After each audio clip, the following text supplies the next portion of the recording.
گناہ گاروں کو جو جہنم کے مستحق ہو گئے تھے، لیکن ہر رات میں ان کو جہنم سے نکال کر کے ان کے استحقاق کو ختم کر کے جنت کے اندر ان کو مستحق بناتے ہیں اور بھیجتے ہیں۔ لیکن آخر کے اندر اللہ کی رحمت کو ایک بہت جوش ہوتا ہے، خاص طریقے کے اوپر یہ اخیر عشرہ اور خاص طریقے پر اس کے اندر جو طاق راتیں ہیں 21، 23، 25، 27 اور 29 رات، یہ اللہ کی مغفرت کی خاص راتیں ہیں۔ اس لیے گناہوں سے بچنا چاہیے اور اللہ تعالی سے دعا کرنی چاہیے کہ اے اللہ جو گناہ ہم نے کیے ہیں انہیں معاف فرما دے۔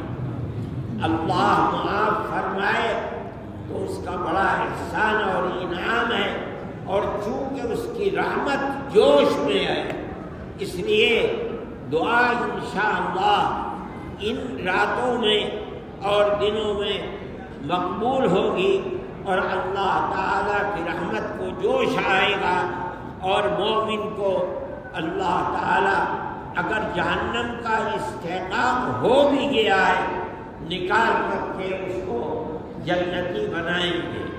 اس لیے اپنے ذکر کے اندر خصوصیت سے بہت زیادہ متوجہ ہونا چاہیے، رو رو کر دعا کرنی چاہیے۔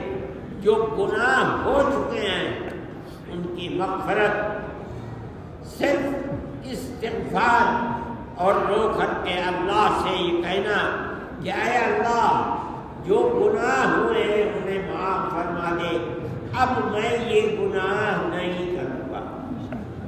یہی معنی ہے توبہ کے، استغفر اللہ ربی من کل ذنب واتوب الیہ، اور میں گناہ چھوڑ کر اللہ کی طرف متوجہ ہوتا ہوں۔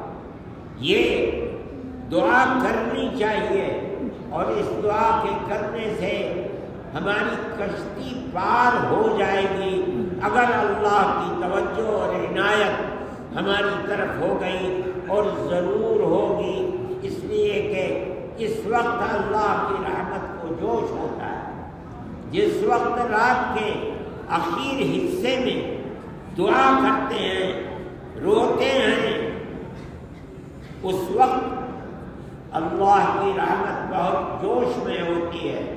نبی کریم علیہ السلام نے فرمایا کہ آخر شب میں اللہ تعالی عرش و کرسی سے نیچے جو سب سے نچلا آسمان ہے، یعنی دنیا کا آسمان، اس پر آ جاتے ہیں۔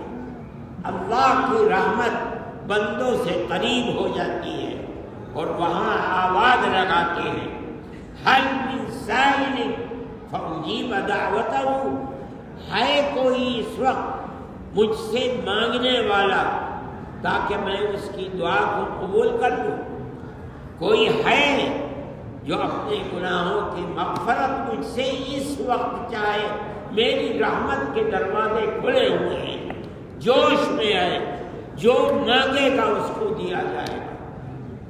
اس لیے خاص طریقے کے اوپر دعائیں کرنی چاہیے، اور جو دعا رات کے آخر حصے میں جب آپ تہجد کے بعد دعا کرتے ہیں مانگی جاتی ہے، وہ مقبول ہے، اور اللہ سارے گناہوں کو معاف کر دے گا۔ لیکن